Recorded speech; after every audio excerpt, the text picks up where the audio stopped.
Hello दोस्तों। तो आज की कहानी है रामलाल की। रामलाल पेशे से एक टेलर था और अलग अलग तरह के बैग सिला करता था। रामलाल एक वर्कर के तौर पर एक फैक्ट्री में काम किया करता था, लेकिन हर किसी का एक सपना होता है कि वो कुछ बड़ा, कुछ अपना करे। तो वो भी यही सोचता था कि मैं एक दिन खुद की फैक्ट्री खोलूँगा। रामलाल को इस काम में बहुत टाइम हो गया था, जिस वजह से उसे पता था कि किस तरह से काम होता है। एक तरह से उसे बहुत अच्छे से एक्सपीरियंस था इस काम का। अब जैसे कि वो हमेशा कहता था कि उसे अपना कुछ काम करना है, तो वो थोड़ा अपनी सेविंग से और थोड़ा दोस्तों यारों से उधार लेता है, ताकि छोटा ही सही कुछ अपना कर सके। साथ ही वो अपने कुछ कारीगर दोस्तों से भी बात करता है, क्योंकि काम में वर्कर्स की भी ज़रूरत होती है।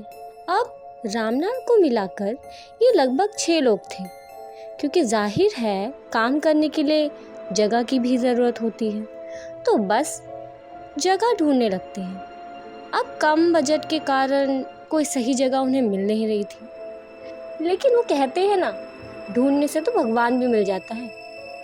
तो बस रामलाल को भी मिल गई वो जगह जिसकी उसे तलाश थी। अब जो जगह थी ये किसी का घर था, एक 2 मंजिला मकान, जिसके ग्राउंड फ्लोर पर हस्बैंड और वाइफ अपने बच्चों के साथ रहते थे, और फर्स्ट फ्लोर रेंट के लिए था और उसके ऊपर थी छत। अब रामलाल को ये जगह बहुत सही लगी, और सबसे बड़ी बात उसके बजट में भी थी। कुछ ही दिनों में सब सामान भी रखवा दिया गया। अब रामलाल को मिलाकर कुछ 5 लोग थे जो वहाँ काम करने वाले थे। ये सब बहुत अच्छे दोस्त थे, इसलिए सिर्फ रामलाल के कहने भर से उन्होंने दूसरी जगह से काम छोड़ के उसके साथ काम करने का फैसला किया। अब सब अच्छे से सेट हो जाता है और ये काम भी शुरू कर देते हैं। काम शुरू करे हुए कुछ 2-2.5 महीने ही हुए थे, लेकिन कुछ तो था जो सही नहीं था। रामलाल की जान पहचान से उसे ऑर्डर तो मिले, लेकिन वो बहुत से कारणों से पूरे नहीं हो पा रहे थे और डिले पे डिले हो रहे थे। बात कुछ यूं थी कि जब से यहाँ आए थे कुछ ना कुछ प्रॉब्लम हो रही थी। कभी कोई बीमार पड़ जाता, कभी किसी की फैमिली में प्रॉब्लम हो जाती, कोई एक सही होता तो दूसरा प्रॉब्लम हो जाती, जिस वजह से ऑर्डर भी कंप्लीट नहीं हो पा रहे थे और जिस वजह से क्लाइंट भी रामलाल से खुश नहीं थे। अब ऐसे ही कुछ समय बीता। अब सब बहुत मेहनत करके ऑर्डर पूरे करते और दिन के साथ साथ रात में भी काम किया करते थे। मकान मालिक के एक 17 साल का लड़का था, राहुल नाम का। वो ज़्यादातर ऊपर आ जाया करता था जहाँ सब काम करते थे। उसकी सबसे बहुत अच्छी दोस्ती थी, वो घंटों उनसे बातें करता। एक दिन रामलाल और बाकी चारों लोग देर रात तक काम कर रहे थे। राहुल ने ये देखा तो ऊपर आ गया, थोड़ी देर बाद करी और फिर नीचे जाने लगा। जैसे ही वो सीढ़ियों से उतरता है, एकदम लड़खड़ा कर गिर जाता है और सीधा दीवार में उसका सर लगता है और वो जोर से चीखता है। चीख सुनकर अब सब भागकर आते हैं और राहुल को उठा के तुरंत डॉक्टर के पास लेकर जाते हैं। घर पर मकान मालिक नहीं होता तो उन्हें फ़ोन करके बुलाया जाता है। अब जब राहुल को होश आता है तो बताता है कि वो अपने आप नहीं गिरा था, उसे किसी ने धक्का दिया था। अब सब हैरान हो जाते हैं, क्योंकि उस समय तो सब अपने काम में लगे हुए थे, तो राहुल को धक्का कौन दे सकता है। वो राहुल को समझाते हैं, तुझे वहम होगा, तेरा पैर फिसल गया होगा, अब तू ज़्यादा सोच मत और सो जा। ये बोलकर वो सब अपने अपने घर चले जाते हैं, क्योंकि अब रात भी बहुत हो गई थी। अब कुछ दिनों बाद फिर वो देर रात काम कर रहे होते हैं। अब क्या होता है, कई बार जब कोई काम करते करते थक जाता था तो छत पर टहलने चला जाता था, या लाइट नहीं आती थी तब सब छत पर चले जाते थे। अब सब लगातार काम करते करते थक गए थे, तो रामलाल कहता है, थोड़ी देर के लिए छत पर चल के हवा खा कर आते हैं। सब चलते हैं, लेकिन एक वर्कर था, भीनू, जो वहीं रह जाता है और बोलता है, तुम जाओ, मैं एक काम खत्म करके आता हूँ। अब सब चले जाते हैं भीनू के अलावा। अब भीनू काम कर रहा होता है। थोड़ी देर बाद भीनू काम से उठने ही वाला होता है कि उसे कुछ आवाज़ सुनाई देती है। वो अपने बगल में देखता है, उसे कुछ दिखता नहीं है। अब भीनू काम कर रहा होता है और उसे अपने बगल से मशीन चलने की आवाज़ आती है। वो देखता है, वहाँ कोई नहीं होता और मशीन भी बंद थी। उसे लगा मेरी ही मशीन की आवाज़ होगी, लग रहा है थकान के मारे कुछ भी सुनाई दे रहा है। अब उसे दोबारा मशीन चलाने की आवाज़ आती है और जो वो देखता है उसे समझ नहीं आ रहा होता कि ये क्या हो रहा है। मशीनें अपने आप चल रही थी। वो बहुत तेज चिल्लाता है और भागता हुआ छत पर जाता है। सब उसे ऐसे देखकर हैरान हो जाते हैं और बोलते हैं, क्या हो गया, इतना घबराया हुआ क्यों है? भीनू की हालत इतनी बुरी थी कि उसके मुंह से तो आवाज़ तक नहीं निकल रही थी। सबने उसे शांत करवाया और शांत होते ही वो बताता है कि सभी मशीनें अपने आप चलने लग रही है। ये सुनकर सब भीनू को बोलने लग गए थे कि कोई मजाक कर रहा है क्या। भीनू कहता है, तुम खुद चलकर देख लो। अब सबको लगता है कि जिस तरह से भीनू की हालत है, वो झूठ तो नहीं बोल रहा। एक बार चल के देखते हैं। सब चुपके से कमरे में झांकते हैं।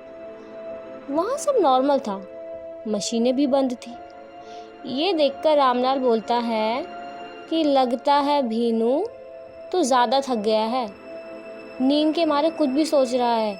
ऐसा करते हैं, आज का काम यहीं ख़त्म करते हैं और घर चल के आराम करते हैं। और सब चले जाते हैं। कुछ दिन भीनू नहीं आता, उसकी तबीयत ठीक ना होने के कारण। अब भीनू रात में काम नहीं किया करता था क्योंकि उसे डर लगता था। ऐसे ही कुछ और दिन बीतते हैं और एक और हादसा होता है जिससे अब सब सहम जाते हैं। एक रात एक कारीगर ऊपर छत पर घूमने जाता है, बाकी सब नीचे होते हैं। वो सीढ़ियों के बिल्कुल पास खड़ा होता है, तभी एकदम से उसे धक्का लगता है, लेकिन वो गिरता नहीं है, दीवार का सहारा ले लेता है। लेकिन फिर कुछ ऐसा होता है जिसे देखकर वो पागलों की तरह चीखने लगता है। आवाज़ सुनकर इस बार रामलाल और सभी कारीगरों के साथ साथ मकान मालिक भी ऊपर आता है। सब उसे देखते हैं। उसका हाथ खून के लाल रंग से भरा हुआ था। वही हाथ दीवार पे भी छपे थे। सबको लगा उसे चोट लग गई है, लेकिन वो उसका खून नहीं था। किसी को भी नहीं पता था कि वो खून कहाँ से आया। रामलाल को कहीं ना कहीं पता लग जाता है कि यहाँ कोई तो गड़बड़ है। वो मकान मालिक की तरफ देखता है। वो कुछ परेशान थे पर कुछ बोले नहीं। उस समय कोई उनसे ध्यान नहीं देता और उस कारीगर को संभालते हैं सब। इस बात से सब बहुत डर जाते हैं और बोलते हैं, अब हम यहाँ काम नहीं करेंगे।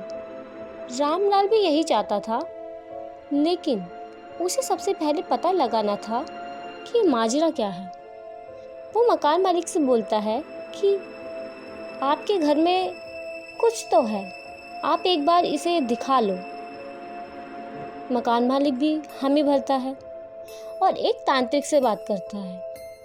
वो आता है और घर को देखता है और सब बताता। रामलाल और मकान मालिक दोनों वहाँ मौजूद होते हैं। तांत्रिक बताता है कि यहाँ किसी आत्मा का साया है और वो कोई अनजान नहीं है, बल्कि किसी अपने की ही आत्मा है। ये सुनकर रामलाल और मकान मालिक दोनों ही हैरान हो जाते हैं कि ऐसा कौन हो सकता है। तांत्रिक फिर बताता है वो और कोई नहीं, तुम्हारी माँ है। ये सुनकर रामलाल शॉक हो जाता है। फिर पता चलता है सच। मकान मालिक की माँ जब जिंदा थी तो बड़ा दुखी रहा करती थी, क्योंकि मकान मालिक की बीवी से रोज़ झगड़ा करा करती थी और उन्हें बहुत भला बुरा सुनाती थी। यहाँ तक कि उन्हें खाना भी नहीं देती थी। और ये बात जब वो अपने बेटे को बताती तो वो भी अपनी बीवी का साथ देता। वो बेचारी बस ये सब सहती रहती। एक दिन वो बहुत बीमार पड़ जाती है और जब उनकी बहू को पता चलता है तो वो भी अपना मुंह मोड़ लेती है और उनका बेटा भी उनकी दवाई करवाने की जगह उन्हें मरता हुआ छोड़ देता है। ऐसे ही तड़पते तड़पते उनकी मौत हो जाती है, क्योंकि उनके जीते जी उन्हें बहुत परेशान किया गया था, इसलिए उनकी आत्मा को शांति नहीं मिल पाई और अब वो नहीं चाहती कि कोई यहाँ रहे। ये सुनकर रामलाल को मकान मालिक पर बहुत गुस्सा आता है, लेकिन वो कुछ नहीं बोलता। मकान मालिक भी अपनी नज़रें झुका लेता है। अब रामलाल पूछता है, तो बाबा हम क्या करें? बाबा कहते हैं, तुम्हें ये जगह छोड़नी होगी, वो किसी को भी यहाँ रहने नहीं देगी। रामलाल भी सोच लेता है कि अब वो यहाँ से चला जाएगा। अब रामलाल कमरा खाली कर देता है और दूसरी जगह ढूंढ लेता है। रामलाल को ये भी पता लगता है कि उनसे पहले भी कोई यहाँ रहने आया था, उसके साथ भी हादसे हुए और ये जगह छोड़ के चले गए। तो ये थी रामलाल की कहानी, जिसने कभी नहीं सोचा था कि वो आगे बढ़ने की राह में उसे कुछ ऐसी अनचाही चीज़ों का सामना भी करना पड़ेगा जो उसने कभी सोची भी नहीं। उम्मीद है आपको ये कहानी पसंद आई होगी। मेरी कहानी सुनने के लिए आपका बहुत बहुत शुक्रिया। फिर मिलूंगी आपको एक नई कहानी के साथ।